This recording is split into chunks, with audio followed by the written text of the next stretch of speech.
Welcome to church. You've come to the best place possible on a Sunday. If you don't know me, my name is Laura. As Pastor Carly was saying before, our senior pastors, Pastor Craig and Melissa, are currently on a plane up in the air on their way to Burundi, Africa, leading a missions trip for the next 2 weeks. So make sure you keep them in your prayers. Awesome. So I have the privilege of speaking around the word today, bringing the message. And it's really exciting because we're actually starting a new focus for this month and next month. You will have seen the nice banners at the front each week. That is our topic for the year, which is Kingdom Come. And we've been looking at all kinds of topics kind of under that main topic. So we've looked at your kingdom come in my family, God's kingdom coming in our worship and our witness. We just finished an incredible series, I found it so helpful, on God's kingdom coming in our career and study. And I feel like I was talking to Pastor Craig and he was saying, I feel like we haven't even scratched the surface of that one. But we're going to be moving on to a new focus for the next 2 months, which is kingdom come in my mind, will, and emotions.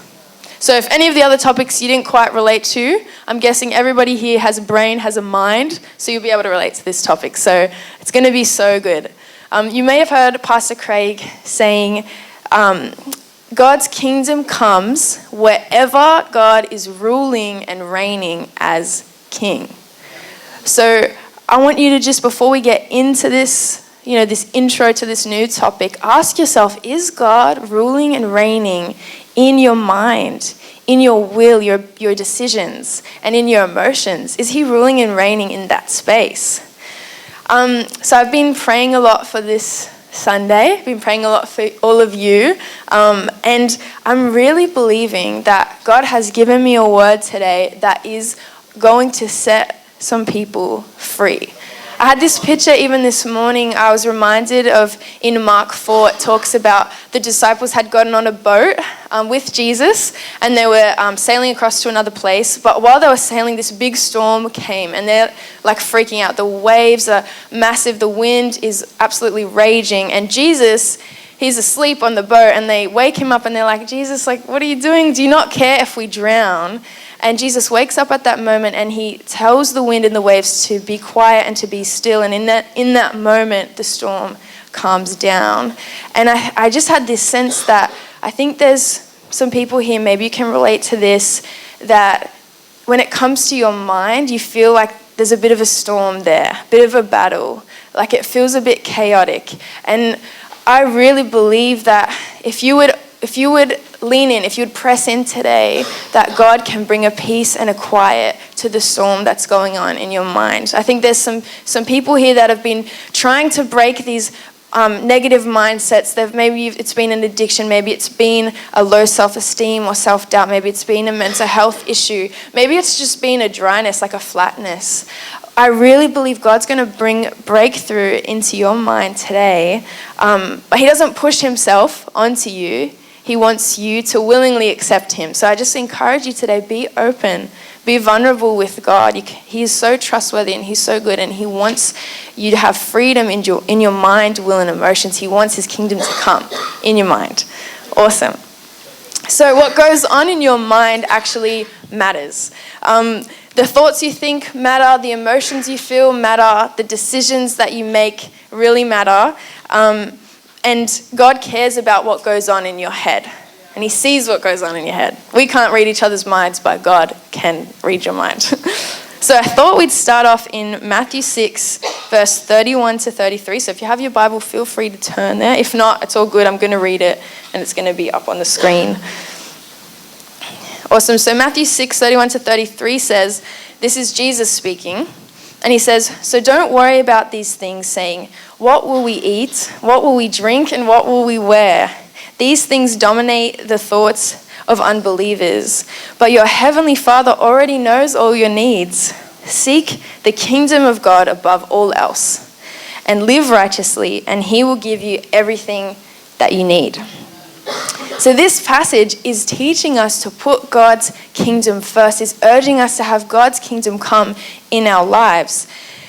And for God's kingdom to come in our lives, we need to be centering our lives around Him. Every decision we make, everything we do, we need to be centering it around God and seeking Him, pursuing Him above everything else. But I find it super interesting here that Jesus is teaching us to put God's kingdom first. He actually starts off with a focus on our minds. Like he wants His kingdom to come in our minds, our will, and emotions, not just in our actions. He says to seek God's kingdom first, but before He says that, He tells us not to worry. He addresses the topic of anxiety and worry and stress. And we all know, like, we can't hold worry tangibly in our hands. It originates in our minds. And so Jesus is instructing us to put God's kingdom first. You need to start with what goes on in your head. You need to focus on what goes on in your mind. You need to be mindful of your mind. Jesus says, do not worry. Be mindful of the thoughts that you think.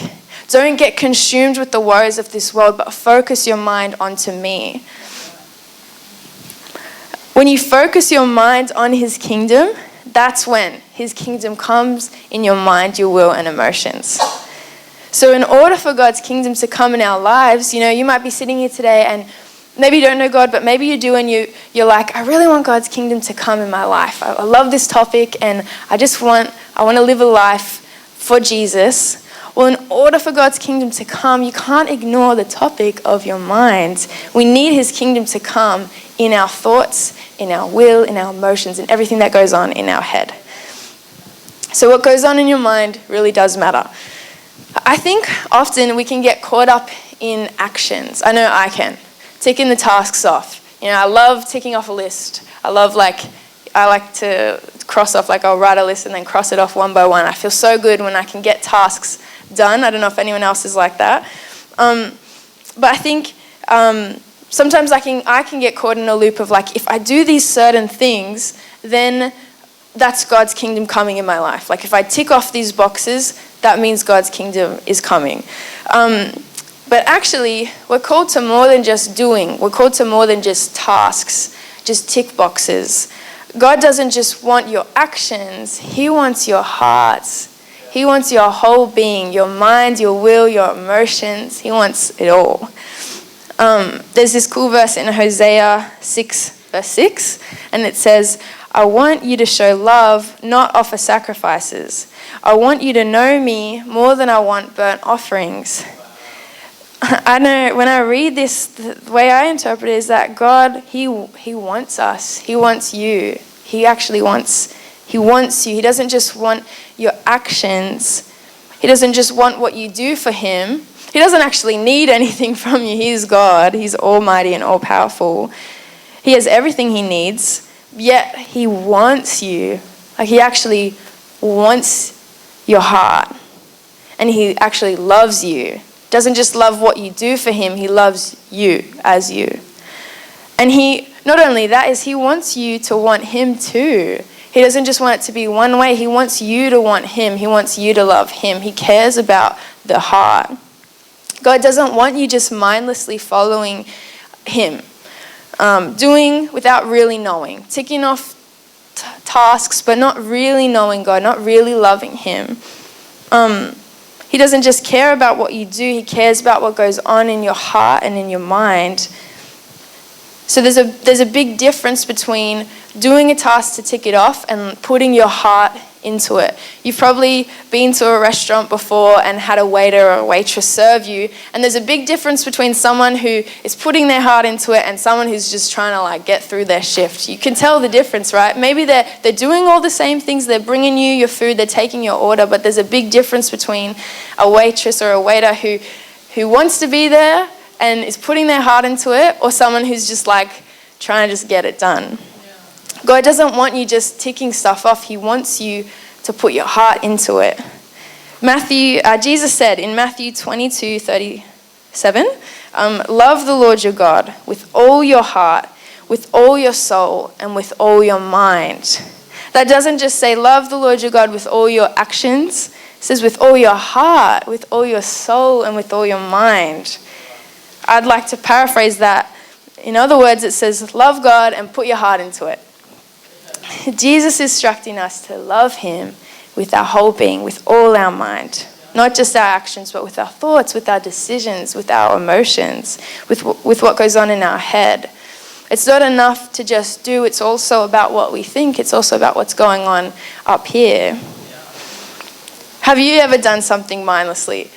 I know for me, back when I was a waitress, I'd do like late shifts till like 11 p.m. and I'd be really tired. It was a long shift. And I would drive home and I'd get to my driveway and literally be like, wow, I do not remember any of that drive. Like, I feel like I just teleported home.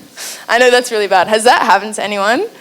It's a scary thing. You just mindlessly, you've done it so many times, you just mindlessly get home.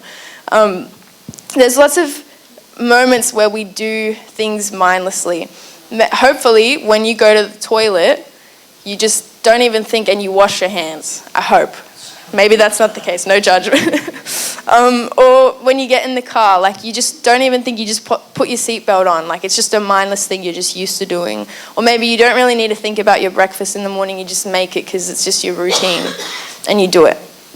We have the ability to engage in activities and not really put too much conscious thought into it. And that's a good thing because it saves time. Imagine if every time you went to the bathroom, you're like, okay, like I went to the bathroom, I flushed, now what? What do I do? Like you have to think about it. It would use up a lot of time. It's helpful that we can do kind of mindless things. But the issue is sometimes that mindlessness can kind of translate over to our faith. And we start to treat our faith in a mindless way. Like we don't really think about it. We come to church, like maybe even right now, not calling anyone out, but maybe you came to church, you didn't really put much thought into it, you don't really have much expectation for this morning, you just do it. Like you just come to church. It's in your diary, you just come every day, every Sunday. Or maybe when we were just singing then, you were singing, but you weren't really paying conscious attention to the words. I know I've done that before. I've sung a whole song in church and I'm like, oh wow, I didn't really mentally engage with the words. Or maybe when you fill out like a survey, you tick the Christian box, but that's all it really is. It's just a box. It's not a conscious thing. It's just this mindless thing that you do. The problem with that is God's kingdom isn't really coming because we're not engaging our mind when we serve him.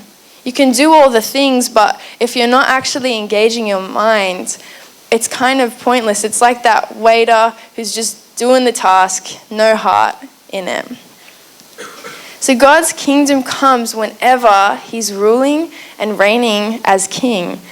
How's Jesus ruling and reigning in your mind, in your will, in your emotions? Is he? Or are you just participating in like this mindless faith, going through life just like mindlessly?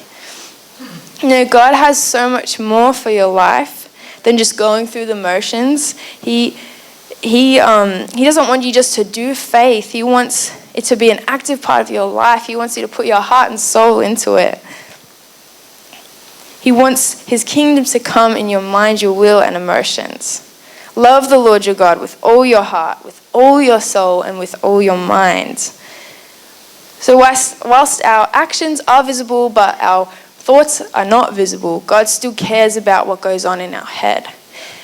So mental health, we all have heard that term. It's actually a really big issue, and I think it has been for a while, and it's good we're starting to talk about it a bit more.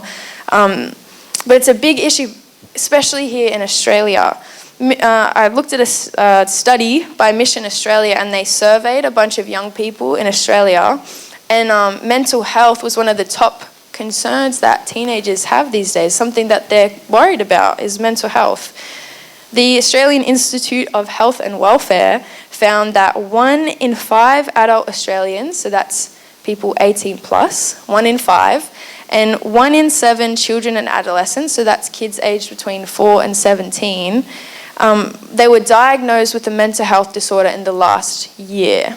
And that's just people who were diagnosed. That doesn't count all the people who didn't seek help or who never went to the doctor to get diagnosed. That's a really big statistic. 1 in 5 adults and 1 in 7 children and teens.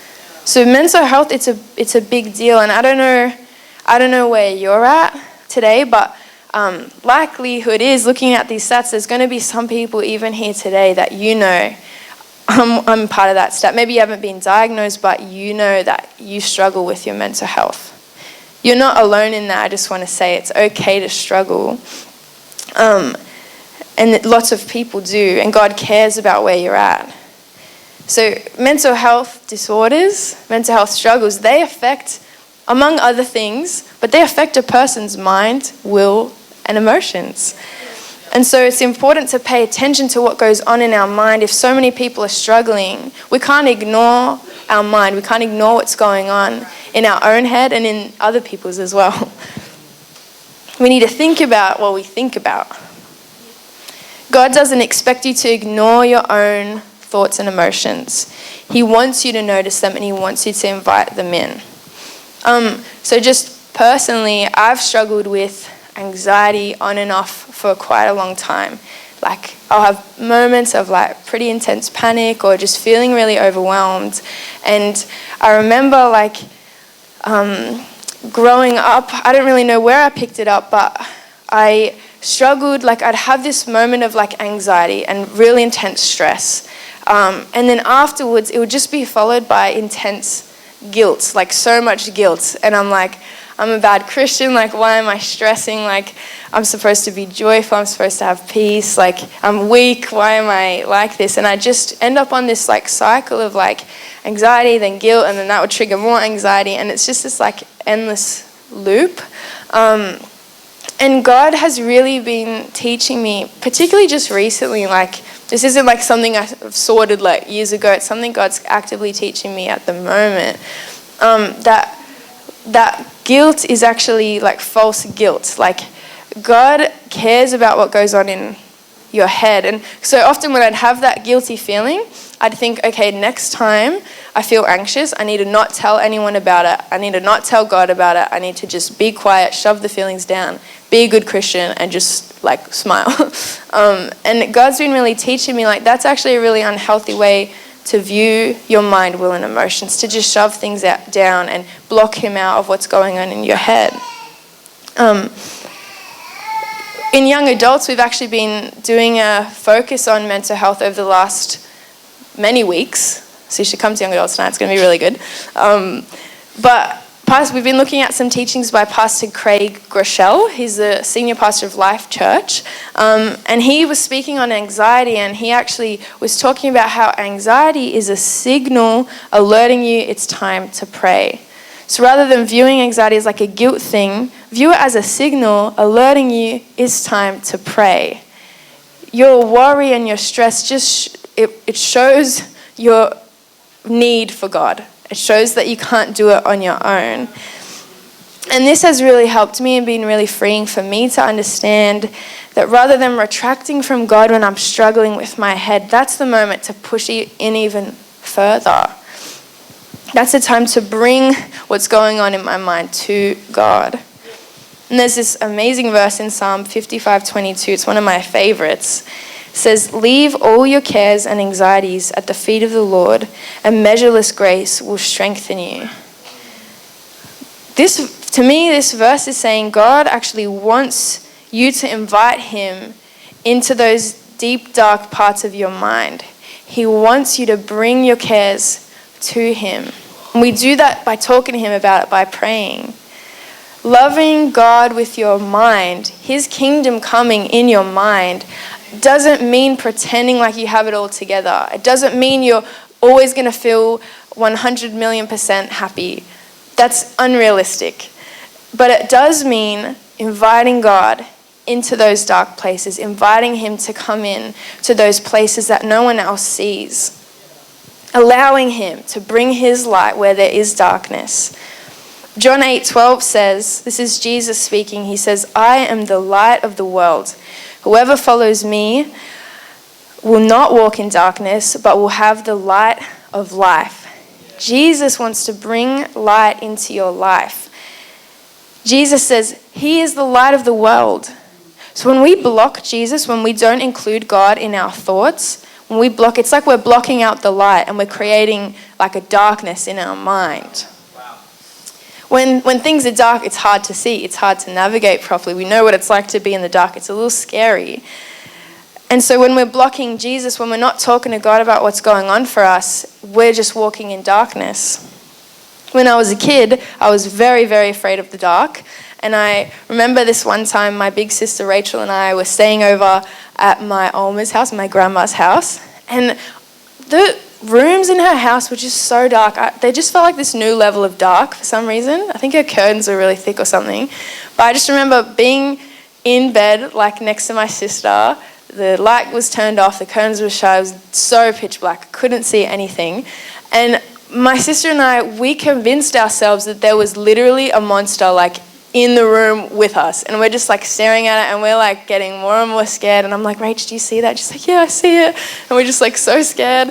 And so what do? If you're a parent, you'd probably have your kids do this. We were like, Mom. And we like screamed out for Mum, and she came.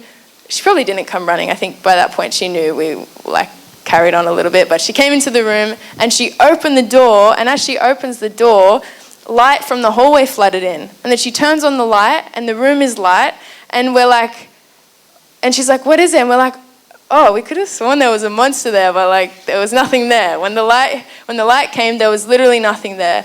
And I know that's kind of like a silly story, but it just shows in a kind of a silly way that when it's dark, it's easy to, like, fear grows. Like when there's darkness, fear just increases.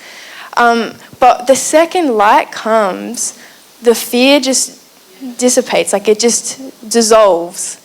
And it's like what we thought was so scary is like not even there anymore.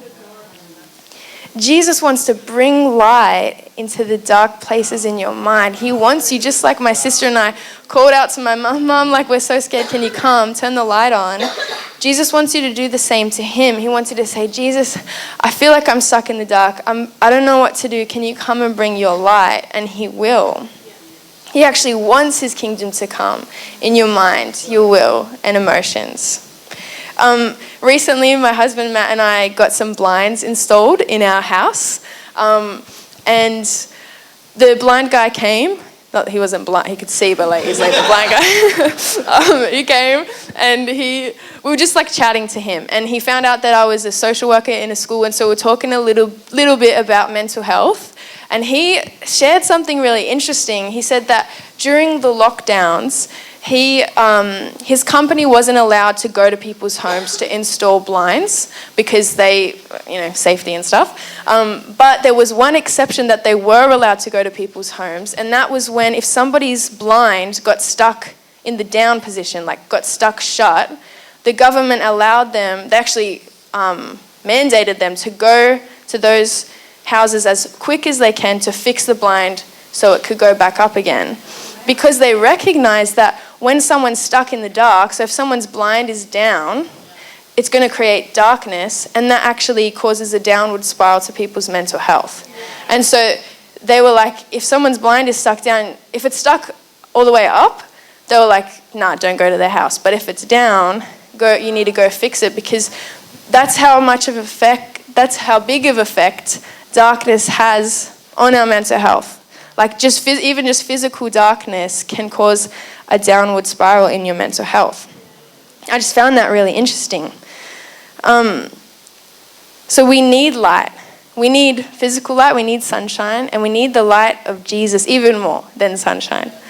So I am a social worker, and I work with young people in a high school, and we'll have lots of like counselling sessions with them. And often when a young person comes, they know there's something they need to talk about, but they're like hesitant to share because they're worried about being judged, or they haven't talked about it before. And I have like countless conversations with them saying, if you would just name what's going on for you, instantly that's going to decrease some of that pressure you're feeling in your head. If you would just one sentence about what's going on for you is going to help bring a bit of light into your mind. And so it's the same for us. Like when you're just keeping stuff in the dark, when you're just keeping stuff to yourself, the pressure's just going to build. Fear is going to build. Maybe even like a numbness is going to come. And you're going to just go on like a downward spiral. But when you can let some light in, when you can actually come to God, tell him what's going on, it doesn't have to be in fancy words. It can just be like, God, I'm really struggling. I need you. That instantly is like turning on the light in a dark room or opening the blinds in a dark room. John 1:1-5 says, "In the beginning was God, and the Word was with God, and the Word was God. He was with God in the beginning. Through him all things were made. Without him nothing was made that has been made. In him was life, and that life was the light of all people. The light shines in the darkness, and the darkness has not overcome it." So when things are kept in the dark, when things are not talked about, when they're ignored, when they're pushed to the side, they grow. It's like they gain power. But when we bring those things into the light, when we bring those things to Jesus, the Bible says Jesus is the light. So when we bring those dark things to Jesus, then his power overcomes the darkness. And the things that are growing in your mind, they lose their power. Just like how things automatically become less scary when you turn the lights on. So I just want you to ask yourself, are there areas in your life that you are keeping in the dark from God? Are you seeking his kingdom first in your mind, in your will and emotions? What's going on in your head? Have a think about it. You don't have to answer it out loud. Just have a reflect, like what's the brightness level in your mind right now? Psalm 139:2 says, "You know when I sit down or stand up. You know my thoughts even when I'm far away." Other translations say, "You perceive my thoughts from afar." So the Bible is saying here that God, he knows your thoughts. I said before, we can't read each other's minds, but God can. He knows what's going on in your head. Even when you try to hide it from him, he sees. So whatever you're hiding from God, like he already knows what's happening. He already sees what's going on in your mind. And yet he still loves you and he still wants you to come to him with it. Maybe for you, that dark place in your mind is a mental health struggle. Maybe you've been riddled with anxiety, or maybe it's depression, or maybe it's something else. Maybe it's a sin that you've hidden and guilt is just eating you up, and it's this cycle of shame that's going on in your mind. Maybe for you it's jealousy and you're constantly comparing yourself to others, and you got thoughts, you're sussing people out in the room or on social media trying to figure out who's better and comparing yourself. Maybe it's pride. Maybe it's fear. Maybe you've just become a bit complacent and you feel like you're just kind of mindless when it comes to God. And you kind of stopped giving him conscious thought altogether. God wants his kingdom to come in your mind. You don't need to stay in the dark any longer. God can set you free from those dark places today. I want to read Psalm 55:22 again as I come to a close. It says, "Leave all your cares and anxieties at the feet of the Lord, and measureless grace will strengthen you." It blows my mind. Like, this is an incredible exchange. Often we're used to exchanging things of equal value. Like, we see a pair of shoes, they're worth $120, so we give $120, we get it. I don't know if that's what you pay for shoes, but you know what I mean. But this is like almost like an uneven trade-off. Like, we get to give God our dirt. We get to give him our cares, our worries, our struggles. And in exchange, he gives us his grace. What is grace? It's God's freely given, undeserved love. I know I mess up all the time, and really I probably don't deserve God's love, but he gives it anyway. That's what grace is. You might be sitting here and you're like, "Laura, you don't know what goes on in my mind. I don't deserve God's grace." That's the whole point of grace. We don't deserve it, but God gives it to us anyway. When we bring him those dark places in our mind, he gives us his grace and he strengthens us with it. I wonder if there's anyone here who needs God's grace today. Maybe you've been thinking some thoughts you're not proud of. Whatever it is for you, you don't need to tell me.